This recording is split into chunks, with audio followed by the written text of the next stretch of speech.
Camila, ahora sí, entonces vamos a entrar en materia con el doctor Juan José Márquez Franco. Él es médico especialista en medicina interna, experto en manejo de obesidad, diabetes y enfermedades de riesgo cardiovascular. Además, es expresidente del capítulo Caribe de la Asociación Colombiana de Medicina Interna entre el 2020 y el 2022. Doctor, muy buenas tardes, qué alegría tenerlo aquí nuevamente en Salud y Algo Más. Muy buenas tardes, Paula, muy buenas tardes, Carolina, y a todos la audiencia que está en este momento conectada en todas las redes, radio, etcétera, y demás a nivel mundial. Bueno, doctor, estamos Camila y yo, solo para que sepa. Es Camila. Camila. Sí. Okay. Camila es nuestra co-host, la niña que me acompaña siempre. Doctor, entonces la vamos a comenzar preguntando aquí. Cuando estábamos tratando de plantear el tema, ¿se acuerda que empezamos a decir, bueno, qué vamos a decir a los oyentes? Que no coman buñuelo, que sí coman buñuelo. Estábamos bien azarados, no sabíamos qué título poner para que los oyentes supieran que el día de hoy vamos a hablar de la alimentación, pero desde un médico. Entonces quiero comenzar preguntándole por qué es tan importante acudir a un médico para saber cómo comer en Navidad y no acudir a otro tipo de especialista. Pues es muy importante y aprovecho también, y por ahí escuché algo del dolor de cabeza y migraña y una pequeña cuña. Bajen el azúcar, quiten las azúcares refinadas y demás y verán que el dolor de cabeza mejora muchísimo. Bueno, pero es muy importante visitar al médico para saber si sus enfermedades están bajo control y saber de pronto si hay algún tipo de restricción en especial con sus patologías, o si no las tiene, saber qué cantidades y qué cosas de pronto comer para no pasar malos ratos, ¿verdad? Mientras que de pronto hay mucha información por allí dando vueltas en redes, que algunas personas las hacen de pronto de buena intención, pero no tienen de pronto ningún sustento, ninguna base, y entonces hacen algunos trucos, algunas cosas que terminan básicamente en un problema y terminan en urgencias y pasando un mal rato y dañando la Navidad. Bueno, doctor, entonces empecemos. ¿Cómo tenemos que hacer nosotros nuestro cronograma alimenticio o cómo empezar a controlarnos nosotros para no perder la cabeza con toda esa comida que se pone en la mesa en las novenas, en la Navidad del 31? Es muy difícil y tengo que confesarlo públicamente, y es que existen guías para manejar todo tipo de enfermedades, diabetes, obesidad, hipertensión, etcétera, todas las cosas que uno quiera, pero no existe ninguna guía en realidad nutricional para manejar en fiestas especiales, como es el caso de Navidad, que es a nivel mundial, o en el caso nuestro aquí interno, cuando en Barranquilla, por ejemplo, en carnavales, etcétera. Entonces es muy complicado. Digamos que las recomendaciones que vamos a dar aquí no son unas recomendaciones que en ningún caso van a reemplazar una consulta médica, ni hacen parte de ninguna guía, sino son básicamente de la experiencia que tenemos del manejo de pacientes. Como primera medida, pongamos la persona que no tiene ninguna enfermedad, que es saludable, que está en buen peso, etcétera, por 1, 2, 3, 4 días que de repente en unas Navidades compartiendo con su familia, que es lo principal, pues no va a pasar nada, ¿verdad? Entonces tampoco hay que de pronto darse por la espalda y darse látigo con eso. Si yo estoy bien y soy una persona sana, soy una persona que no bebo alcohol en todo el año, etcétera, y que hago ejercicio y que tengo una tranquilidad mental y demás, pues 1 o 2 días que tenga un poco más de comida de lo normal no va a pasar mayor cosa. Ahora, si yo tengo una enfermedad crónica, como son, por ejemplo, la diabetes, hipertensión u obesidad, que son, digamos, las principales en el mundo, deberé tener de pronto algunas cosas. Voy a mencionar algunos tips. Ese cronograma es bastante complicado porque imagínate, son 9 días de novena y aparte de eso tenemos 24, 31, el 7 después de enero y todas las fiestas que se te ocurran. Son, mejor dicho, casi 15 días. Entonces, dentro de ese cronograma es prepararnos. Así como nos preparamos para muchas cosas, hay que prepararse. Entonces hay que tener un plan, hay que tener algo escrito o acordado con el resto de la familia para ver dónde vamos a celebrar, en qué casa, quién se va a encargar de las compras, etcétera. Esa es la primera cosa. La segunda es, tenemos que ser mucho más, adelantarnos al tema de las comidas. Casi siempre departimos en casa estilo buffet. Estilo buffet, quiero decir, en cada región pues se van a preparar los platos que nos gustan y los platos que no hemos comido todo el año, y casi siempre se hace una muestra de diferentes cosas. En las diferentes ciudades pasa lo mismo.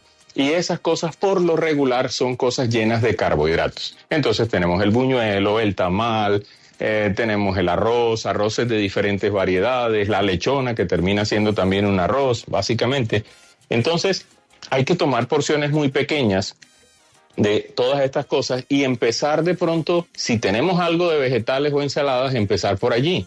Después mezclar entonces las carnes, las grasitas, en pequeñas cantidades solamente de lo que nos gusta. Evitar bebidas azucaradas, bebidas artificiales, todo este tipo de cosas y limitar el uso de licor. También tenemos que incluir de pronto las cosas que más nos gusten dentro de ese menú que estamos preparando y mantener la actividad física. Es decir, olvidémonos de pronto por un momento que estamos en Navidad y sigamos haciendo nuestra actividad física. Por ejemplo, esta mañana me llevé la sorpresa en el gimnasio donde yo voy que van a cerrar la semana entrante, miércoles. Casi entro en shock porque entonces no sé dónde hacer ejercicio. Bueno, pero alguna cosa haremos en casa o haremos en el edificio o en el parque, pero el tema es mantengamos la actividad física y un buen sueño. Ahora, si me permites, ya estilo colombiano, yo sé que esto lo están escuchando muchas partes del mundo, pero hay cosas, de carbohidratos. Entonces, por ejemplo, un buñuelo, que yo por cierto tenía un video por ahí que me criticaron mucho, un solo buñuelo freído en aceite común y corriente puede darnos de 400 a 500 calorías. Y esta mañana escuchaba a la mesa de la W hablando acerca de eso, ¿cuántos buñuelos me puedo mandar yo? Pues seamos honestos, nadie se come un solo buñuelo.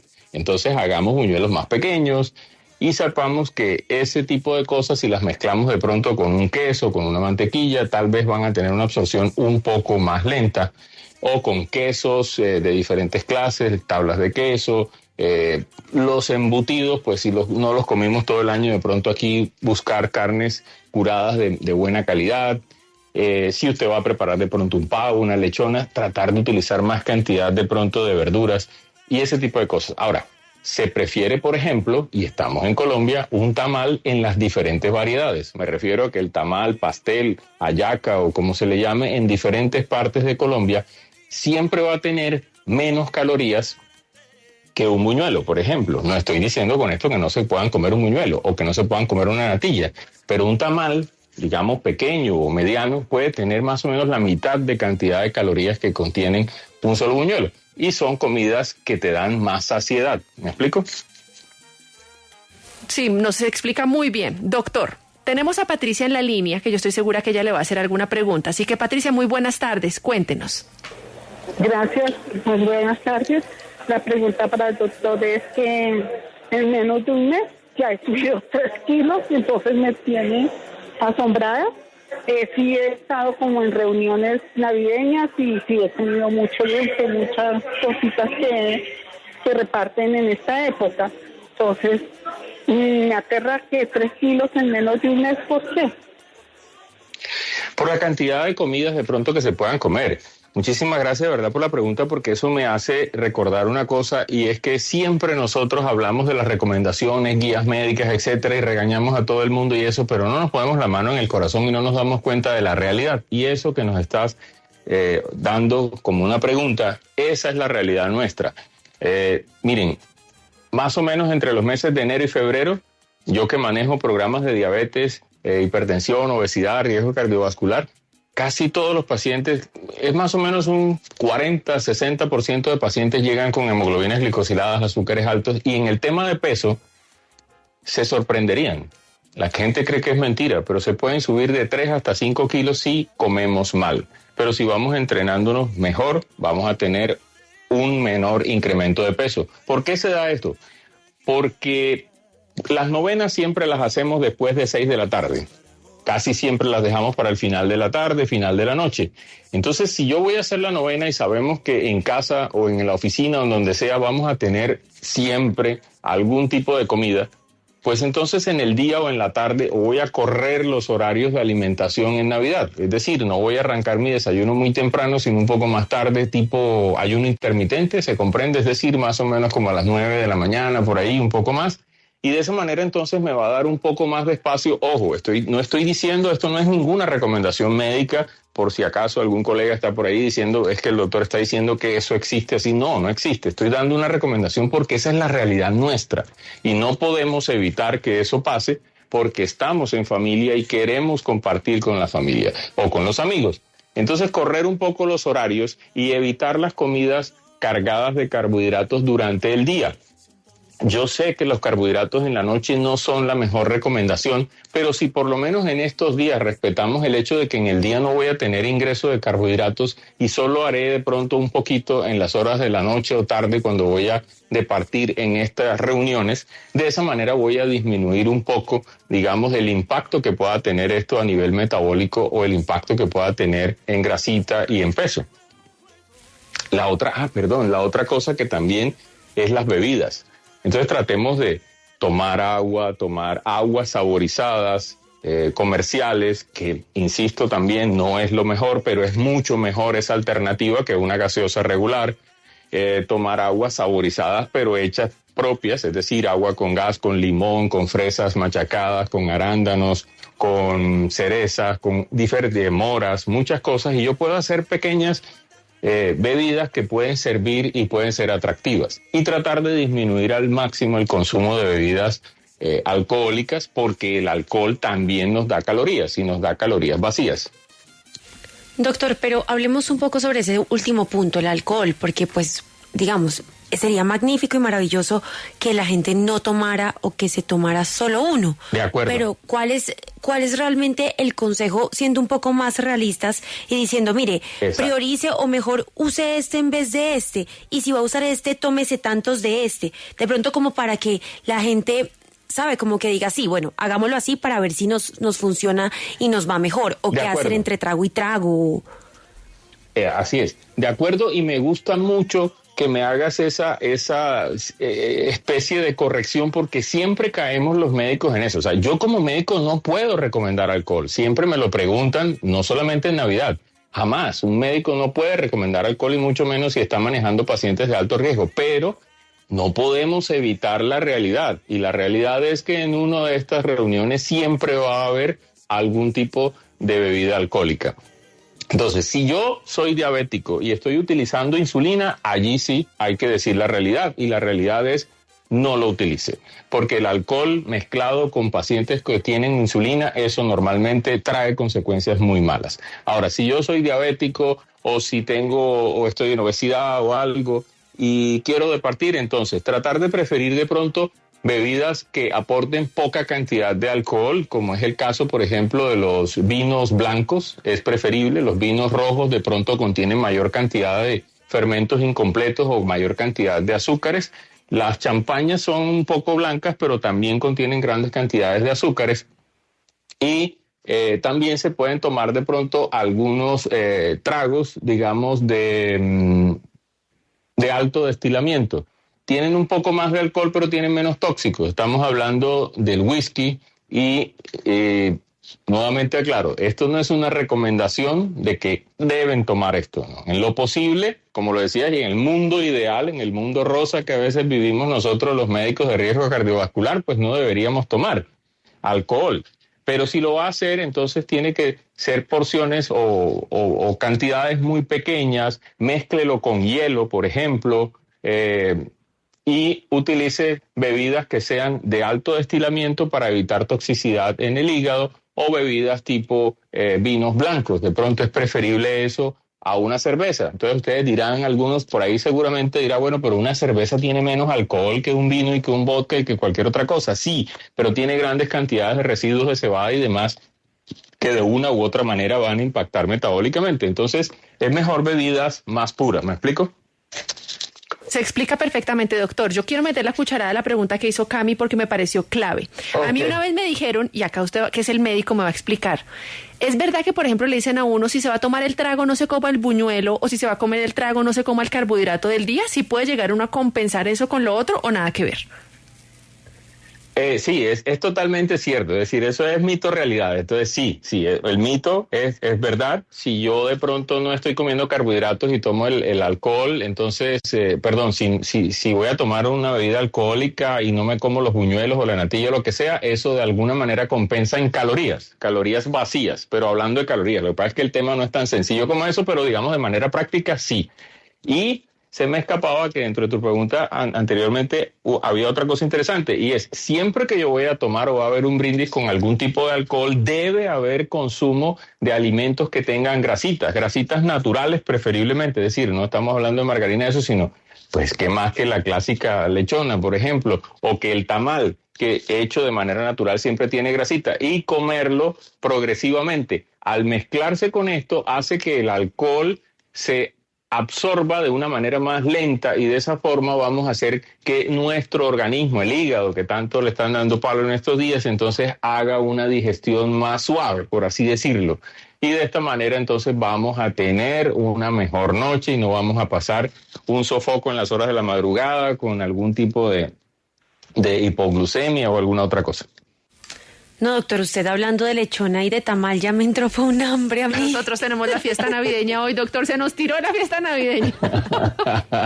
Bueno, doctor, vamos a ir a una pausa y ya volvemos con usted. Y Eso es salud y algo más, ya tenemos tonito navideño porque ya se nos viene la Navidad este domingo y estamos hablando de cómo comer en Navidad para que primero no nos enfermemos y segundo no subamos mucho de peso. Doctor, ¿qué pasa con las bebidas energéticas? Uy, ese es un tema tremendo. Fíjate que de mi experiencia cuando yo trabajé alrededor de 20 años más o menos en emergencias y en unidad de cuidado intensivo, siempre en las épocas navideñas aumentan muchas enfermedades y muchas cosas, infarto por supuesto, pero las arritmias cardíacas aumentan terriblemente.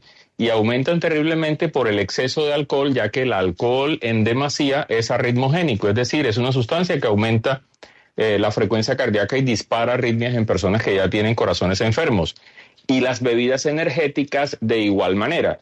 Si bien es cierto, algunas bebidas energéticas hoy día, digamos, por regulaciones les han disminuido los niveles de cafeína o de taurina y otras cosas, siguen teniéndolas. Entonces, mi recomendación es no hagan experimentos. Porque mucha gente a veces piensa que tomando alcohol y tomando de pronto algún tipo de bebida energética va como a contrarrestar esto como si fuera un antídoto y lo usan como si fuera un cóctel. Y es al revés. Si usted mezcla una bebida energética con alcohol, pues primero que todo la cantidad de azúcar que tiene esta bebida lo que va a hacer es elevar más los niveles de azúcar y aumentar, entre comillas, el metabolismo, y al mismo tiempo la cafeína anhidra que tiene esto y las otras sustancias van posiblemente a causar un problema serio en cuanto a la presión arterial y frecuencia cardíaca y arritmias. Entonces, la primera recomendación es no las utilicen, o sea, no se pongan a hacer experimentos raros con esto ni nada. Ahora, si ya lo utilizó porque algo pasó, se dejó llevar por el momento y usted se siente mal, frío, pálido, tiene palpitaciones o algo, no lo dude, acude a una urgencia inmediatamente. Bueno, doctor, yo espero que usted sea de los míos en esta pregunta que le voy a hacer, porque a mí me encanta el chicharrón. O sea, me encanta el chicharrón. A mí me ponen lo que sea al lado de un chicharrón y yo me como el chicharrón. Y en Navidad, en mi casa, hay chicharrón. Sí o sí, mejor dicho, si no hay, ni para qué voy. Entonces, ahora en este momento hay muchos mitos y vainas alrededor del chicharrón, pero ¿me los puedo comer tranquila? ¿Puedo ir ahorita a la fiesta del equipo y me los puedo comer tranquila? Claro que sí, por supuesto. Y eso, ha habido mucha polémica en estos días y cosas. Bueno, pero bien, no vamos a recordar polémicas ni nada, pero a ver, el chicharrón no tiene la culpa. Es que yo no sé por qué el chicharrón, ahora no hay que compararlo con otras cosas y demás, pero el chicharrón es una excelente comida. Ay, qué bien. El chicharrón nos aporta proteína, nos aporta grasa, nos aporta colágeno, viste, todo eso. El problema es dos cosas. Y creo que eso lo mencionaron hace unos días. Una es las cantidades, como siempre. El equilibrio es la clave de todo, el balance. Entonces, si yo voy a comer chicharrón todos los días, pues obviamente voy a tener sí o sí algún tipo de problema con mi colesterol. Pero si yo consumo colesterol una vez en la semana, no va a pasar absolutamente nada. Y si lo voy a consumir en fiestas navideñas, de igual manera, entre otras cosas, porque también me aporta esa grasita de la que yo hablaba ahorita, que usted puede mezclar con alguna bebida no necesariamente alcohólica o con una bebida con muy baja cantidad de alcohol, y va a tener tranquilamente una digestión sin mucho problema porque le va a dar saciedad ese chicharrón.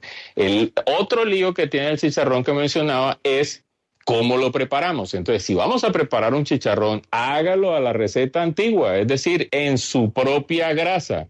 que él mismo destile, suelte y hágalo en esa grasa. O hágalo al barril, que está ahora de moda y es sencillo, al barril o a la brasa o como lo quieran hacer, pero que destile esa grasa y que se cocine a fuego lento. ¿Me hago entender?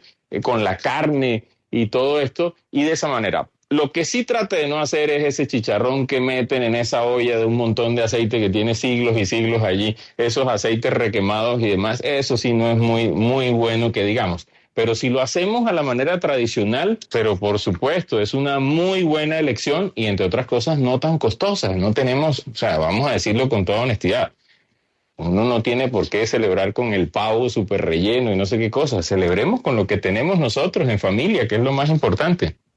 Doctor, fíjese que tenemos a Paula en la línea, pero antes de Paula le quiero hacer esta siguiente pregunta que nos hace un oyente que me parece clave. Uno ya sabe que ya en Navidad comió, listo. Entonces, ¿cuáles serían las recomendaciones para restablecernos después del exceso de la época? Las recomendaciones son actividad física, ejercicio, no lo abandonen. Si lo van a disminuir en estos días, pues disminúyanlo por un tiempo corto, una semana más o menos, tranquilidad. Pero siempre recuperar la actividad física y nuevamente al patrón dietario saludable, al patrón dietario sano, con equilibrio. Sabemos que lo que comemos ahora de pronto no va a ser la cantidad que es y siempre nos vamos a pasar, por muy estrictos que seamos, siempre nos vamos a pasar un poco. Entonces, actividad física es lo principal. Digamos, ahora en enero casi todo el mundo tiene alguna pequeña pausa de vacaciones o algo, aprovechenla para de pronto hacer un poquitico más de actividad al aire libre, en la playa, qué sé yo, o en su ciudad, en los parques, lo pueden hacer. Y en familia y entre amigos, esa es una cosa. Y la otra cosa, pues no consuman de pronto tanta cantidad de carbohidratos, digamos ahora en enero, y ya otra vez volvemos otra vez a la normalidad, más vegetales, frutica natural y proteínas de buena calidad. Paula, ¿cuál es su pregunta para el doctor y desde dónde nos llama? Buenas tardes, gracias. Mi pregunta es la siguiente: el cuero del pollo al fritarlo bota aceite, la grasa, esa grasa se fue, no le escuché que algo del cuero del pollo, Paula. Cuero del pollo, que si la grasa del hueso, la grasa del cuero del pollo que suelta grasa, ¿es buena o es mala? Ok, no existe ninguna grasa ni buena ni mala, y la situación del pollo es muy parecida a la situación que acabo de mencionar ahora con el chicharrón. Es decir, el cuerito ese del pollo, si está hecho asado al carbón, digamos, de la manera natural, no frito, enchumbado en aceite, no tiene ningún inconveniente. Si yo lo estoy consumiendo en pequeñas cantidades y en una cosa que pues no... Por ejemplo, si yo hago el pollo al horno, siempre va a destilar un poquitico de grasa, pero es su propia grasa. Y esa propia grasita que tuesta ese cuerito y hace una especie de chicharrón de pollo, pues no tiene ningún problema. Bueno, pues doctor, le queremos agradecer por haber estado aquí en Salud y Algo Más, regalarnos todo este tiempo.